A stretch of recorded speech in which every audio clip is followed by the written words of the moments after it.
반갑습니다. 공부하는 세무사 우동호입니다. 오늘은 수익률 무조건 높이는 방법이라는 마치 낚시 같은 제목을 가지고 이야기를 해보겠습니다. 그런데 실제로 올해 신규로 나온 ISA 계좌를 이용하고 배당주 해외 ETF를 투자를 한다면 실제로 수익률을 무조건 높일 수가 있습니다. 이 내용에 대해서 한번 같이 보도록 하겠습니다. 제가 유튜브를 시작한 목적 중에 하나가 이러한 건설적인 댓글을 통해서 서로 함께 발전해 나갈 수 있기를 바랬던 겁니다. 감사하게도 부스트라는 분께서 제 영상 중에 이러한 댓글을 달아주셨습니다. 이분은 젊은 분들에게 IRP 계좌 대신에 중개형 ISA에서 ETF를 투자하는 것을 추천을 해주셨는데요. IRP 같은 경우는 지난 영상들에서도 말씀드렸지만 한번 불입이 되면 묶이거든요. 그런데 중개형 ISA라는 말씀을 해주셨어요. 솔직히 중개형 ISA라는 것은 처음 들어봤거든요. 기존에 있던 ISA는 투자할 가치가 없어서 들여다보지도 않았었는데 중개형 ISA라는 것은 처음 들어봤습니다. 그래서 며칠 동안 공부를 했죠. 오늘 말씀드릴 내용입니다. 첫 번째로 중개형 ISA에 대해서 말씀을 드리고, 두 번째로 일반 계좌를 통한 투자 수익률에 비해서 중개형 ISA를 통해서 투자를 하면 왜 수익률이 무조건 높을 수밖에 없는지에 대해서 말씀을 드리겠습니다. 세 번째로 ISA 계좌를 제가 생각했을 때 가장 활용도 높게 쓰려면 어떻게 할 것인지에 대해서 말씀을 드리도록 할 테니 영상 끝까지 봐주시고 구독, 좋아요 미리 부탁드리겠습니다. 먼저 첫 번째, 중개형 ISA란 무엇인가? 하나의 계좌에서 여러 가지 상품을 한꺼번에 운영할 수 있어서 만능 통장이라고도 불리기도 했는데요. 기존에 신탁형, 일임형 ISA는 있었습니다. 이것은 증권사 같은 운용사에 돈을 맡겨놓으면 알아서 그 안에서 굴린다는 건데 뭐 굳이 그러할 이유도 없었고요. 이거에 대한 공제 혜택, 일단 이익이 잘 나야 되는데 그 이익 자체가 별로 잘 안 났거든요. 그런데 이것이 2021년도에 중개형 ISA라는 상품이 새로 생긴 거예요. 이것의 최대 강점은 투자자가 직접 운용할 수 있다는 겁니다. 즉 개인연금저축이나 IRP 계좌처럼 내가 어떠한 상품을 살지에 대해서 직접 선택이 가능하다는 이야기예요. 가입 자격은 만 19세 이상입니다. 소득은 상관없어요. 그리고 더 어릴 때도 가입이 가능합니다만 만 15세에서 18세, 다만 이때는 소득이 있어야 하고요. 한 사람이 IRP 계좌나 개인연금저축처럼 한 계좌만 설정이 가능합니다. 그리고 납입 한도가 재미난 것이 1년에 2천만 원씩 불입이 가능하지만 5년 동안 합치면 1억 원까지 가능합니다. 내가 첫 해에 이 통장을 만들어 놨는데 하나도 불입을 안 했습니다. 그러면 둘째 해에는 4천만 원까지 넣을 수 있고요. 1년에서 4년 차까지 한 푼도 넣지 않았다. 그리고 5년 차에 한꺼번에 1억을 넣을 수도 있다는 이야기예요. 1년에 2천만 원씩 넣을 수 있지만 이것을 내가 만약에 불입을 하지 않으면 2월이 된다라는 뜻입니다. 편입 상품은 특징적인 것이 국내에 상장되어 있는 여러 가지 주식들도 직접 살 수 있고요. 개인연금저축이나 IRP 같은 경우는 최대 사봐야 ETF였거든요. 그런데 여기에서는 일반적인 상장 주식도 살 수 있다는 이야기입니다. 그리고 ETF나 펀드 같은 거 살 수 있고요. 그리고 손익통산이 가능하다는 특징이 있는데 이것은 무엇이냐면 손실이 난 상품, 수익이 난 상품, 요것이 있다면 이걸 갖다가 전부 다 합산을 한다는 이야기예요. 이익이 난 만큼에 대해서만 세금을 거둔다는 이야기입니다. 또 순이익에 대해서 일정 금액만큼 비과세를 해주고 있습니다. 서민형에 대해서는 400만원까지, 일반형에 대해서는 200만원까지 비과세를 해주고 있는데요. 서민형 계좌는 소득이 없거나 근로소득이 5천만원 미치거나 종합소득 금액이 3,500만원 미치거나 농어민에 해당한다면 서민형 계좌를 가입할 수 있고요. 이 경우에 순수하게 이익이 400만원까지는 세금을 아예 걷지 않는다라는 이야기예요. 그리고 일반형은 이 서민형에 속하지 않으면 그냥 일반형이고 이 경우에는 200만원까지 비과세 혜택을 주고 있습니다. 세금에 대한 혜택 부분인데요. 기본적으로 국내 주식에 대한 거래, 일반적인 거래 같은 경우는 세금을 내지 않죠. 배당 소득에 대해서는 세금을 내는데요. 해외 주식을 직접 해외 주식 계좌에서 거래를 하시는 분들 같은 경우는 조금 더 많은 세금을 내지만 국내에 상장돼 있는 해외형 ETF, 예를 들면 타이거 미국 나스닥 100 또는 타이거 S&P 500 이런 주식형 ETF, 이 경우에는 매매 차익에 대해서 15.4%라는 배당 소득을 과세를 하거든요. 그리고 우리가 배당주 투자를 하시는 분들도 계시잖아요. 그런 분들 같은 경우 메인 소득을 우리가 배당으로 받으려고 하는데 그 배당에 대해서도 국내 일반 주식뿐만 아니라 그러한 ETF들, 고배당 ETF 같은 거 있죠. 그런 것들도 15.4%라는 배당 소득을 과세를 하고 있습니다. 그런데 운용하는 기간 중에 방금 전에 말씀드렸었던 순이익의 200만 원 또는 400만 원을까지는 비과세를 한다고 말씀드렸고, 거기에서 초과하는 금액에 대해서는 15.4%가 아니라 9.9%만큼 분리과세를 한다는 이야기예요. 자, 이러한 내용이 있고요. 대신에 의무적으로 가입하고 있어야 하는 기간이 있습니다. 그 기간이 최소한 3년입니다. 계약 기간 자체는 연장이 가능하고 최대 10년까지 가입할 수가 있습니다. 재가입도 허용하고요. 재가입 허용한다는 이야기는 무슨 말이냐면, 내가 예를 들어서 5년 동안 가입을 했다. 그러면 5년이 끝나면 만기가 돼서 끝이 나겠죠. 그리고 다시 재가입을 할 수 있다라는 이야기입니다. 자, 그러면 IS 계좌 수익률이 무조건 더 좋을 수밖에 없는 이유에 대해서 말씀을 드리겠습니다. 먼저 첫 번째, 손익통산입니다.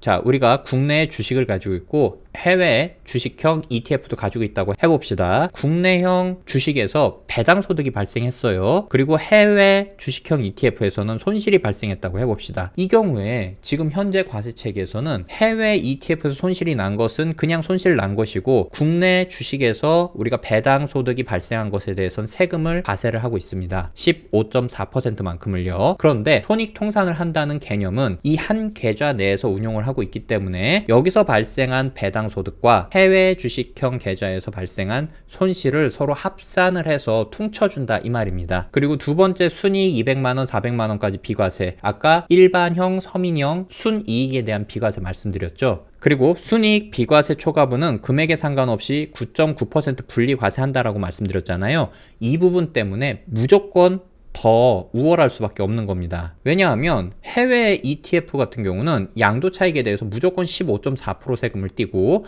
배당 소득에 대해서도 다 15.4%를 떼는데, 얘 같은 경우는 9.9%를 뗀다? 자, 그러면 상식적으로 딱 생각해도 똑같은 금액이면 이 세율만큼 뭔가 차익이 날 수밖에 없겠구나 라는 생각이 드시겠죠. 즉, 이러한 이유들로 인해서 무조건 더 일반 계좌를 통해서 운용하는 것에 비해서 IS 계좌를 통해서 운용을 하게 되면 수익률이 좋을 수밖에 없는 겁니다. 그렇다면 체감적으로 어느 정도 더 좋은지 제가 엑셀로 직접 한번 돌려봤습니다. 시뮬레이션을 해봤는데 같이 보도록 할게요. 우리는 기본적으로 1년에 2천만 원씩 불입해서 최대 1억까지만 넣는 것으로 한번 해보겠습니다. 계속 넣고 싶어도 못 넣어요. 한 계좌당 1억까지만 넣을 수 있기 때문에 그렇습니다. 자, 총 4가지를 가지고 제가 시뮬레이션을 해볼 겁니다. 국내 주식은 투자하지 않겠습니다. 왜냐하면 국내 주식은 기본적으로 우리가 일반 계좌를 이용하더라도 비과세이기 때문에 굳이 ISA 계좌에서 운용할 이유가 없어요. 즉, ISA 계좌에서 운용하는 상품은 기본적으로 세금이 15.4%가 붙는 녀석들을 운용할 때 효율적인 겁니다. 그렇기 때문에 주로 배당주 또는 해외 주식형 ETF를 투자를 하는 거죠. 먼저 배당주 기준으로 했을 때 5년 그리고 10년 동안 투자를 하는 것. 자, 여기에서 우리는 수익금들은 전부 다 재투자를 하는 것을 가정을 하겠습니다. 그리고 해외 주식형 5년, 10년 투자하는 경우 각각의 수익률과 일반 계좌에서 운용할 때 수익률이 어떻게 다른지 한번 보겠습니다. 배당 수익률은 4.3%를 가정하겠습니다. 요 아래의 내용은 제가 다른 분 상담해 드리면서 짜드렸었던 포트폴리오인데요. 맥쿼리 인프라, 그 다음에 아리랑 고배당주. 맥쿼리 인프라는 2021년 초 기준으로 했을 때 대략 6.1% 정도의 수익률이 예상이 되고요. 그리고 아리랑 고배당주 같은 경우는 3.65% 정도 2020년 기준으로 했을 때 그 정도 수익률이 나왔었습니다. 그래서 얘들을 5대5로 가정한다고 가정했을 때 약 4.92%의 수익률이 예상이 되지만 조금 낮춰서 4.3%를 가정하겠습니다. 이 경우에 2천만 원씩 우리가 불입을 합니다. 그러면 총 입금액, 내가 넣을 수 있는 금액은 1억이 한도이기 때문에 그 1억만큼을 5년 동안 다 채우는 겁니다. 배당 수익률 4.3%를 가정한다면 배당 수익금은 5년 동안 1361만 6,692원인데요. 우리가 여기서 내는 세금은 115만 53원입니다. 비과세 되는 금액은 200만원, 즉 일반형을 가정한 겁니다. 그러면 우리는 5년 동안 운용하면서 총 1246만 6,640원을 벌게 됩니다. 그런데 일반 계좌에서 이것을 똑같이 운용을 했다라고 한다면 총 수익 금액은 1145만 7,397원이 되고요. 금액으로 치면 100만 9,242원, 총 차이 퍼센테이지는 0.86%만큼 ISA로 운용하는 게 더 나은 결과가 나옵니다. 자, 이것을 10년으로 늘려본다면 어차피 우리가 투자할 수 있는 금액, 입금할 수 있는 금액은 총 1억이 한도기 때문에 10년을 가정했을 때 IS 계좌에서의 전체 수익 금액은 3,600만 7,942원이고요. 그리고 일반 계좌에서는 3,326만 5원입니다.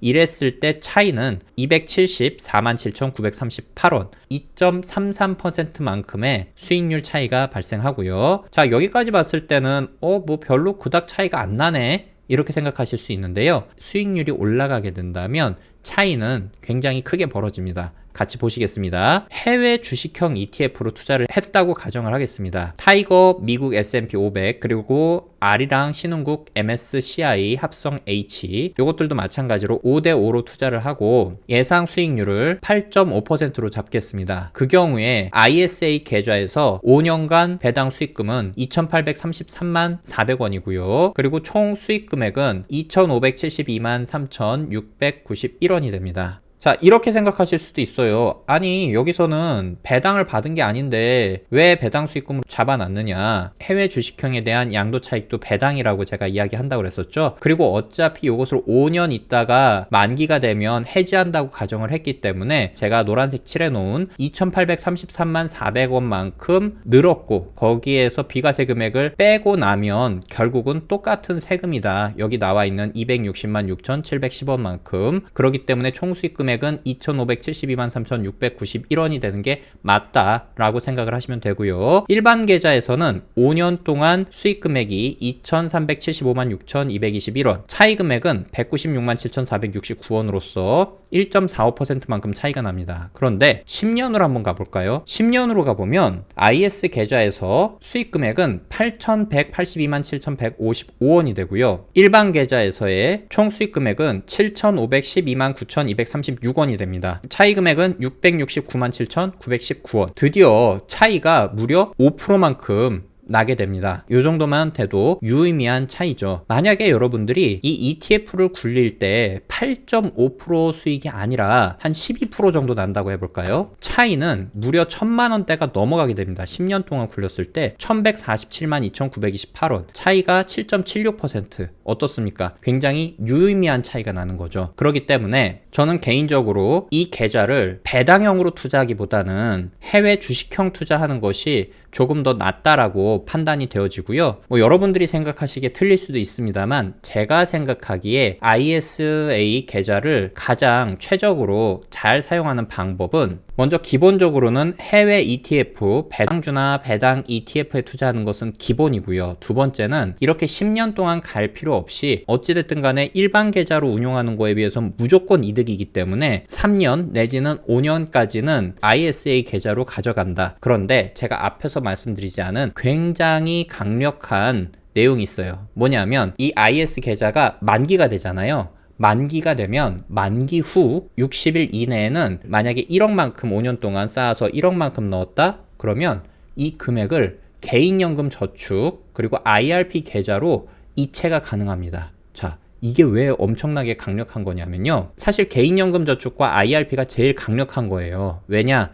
여기에서는 수익이 발생하더라도 아까 15.4%라는 세금 자체를 안 내요. 세금 자체를 안 내고 차후에 과세를 쭉 이어내서 세금 낼 것까지 전부 다 나의 통장에 넣어줬다가 연금소득으로 나중에 차후에 3.3% 내지는 5.5% 또는 일정 금액을 넘으면 일반 세율로 세금을 떼거든요. 그렇기 때문에 연금저축이나 IRP에 추가적으로 돈을 계속 넣고 싶어요. 나의 주 투자 목적이 만약에 현금 흐름을 확보하기 위한 연금 형태다라고 한다면 나는 당연히 연금저축이나 IRP에 돈을 더 넣고 싶어도 한계가 있단 말이에요. 1년에 1,800만 원까지밖에 못 넣는 한도가 있어요. 그런데 이 제도를 이용한다면 만기가 끝나고 나면 내가 1,800만 원까지 설령 넣었다 할지라도 추가로 더 불입이 가능한 거거든요. 이게 굉장히 강력한 겁니다. 그래서 퇴직을 얼마 앞두지 않았는데 현금이 어느 정도 있고 이 개인연금 저축이라든지 IRP를 뭐 퇴직금 중간정산이나 아니면 어떠한 사유로 인해서 충분히 쌓아놓지 못하신 분들 같은 경우는 ISA 계좌를 이용해서 만기가 끝나면 추가적인 목돈을 몇천, 5년이면 1억이니까요. 그 금액씩을 더 넣을 수 있는 방법으로도 사용을 할 수가 있고요. 두 번째로는 댓글을 달아주신 부스트님 말씀처럼 IRP 같은 경우는 돈을 넣어놓으면 묶인단 말이에요. 하지만 얘 같은 경우는 3년, 최소 3년이라는 기간이기 때문에 내가 마치 적금 붓는다 생각하고 돈을 투자를 해놓고 3년이 지난 다음에 자금 계획에 따라서 갑자기 또 나름대로의 목돈이 필요하다고 한다면 이것을 가서 쓸 수도 있고 정 급하다면 ISA 계좌를 깰 수도 있어요.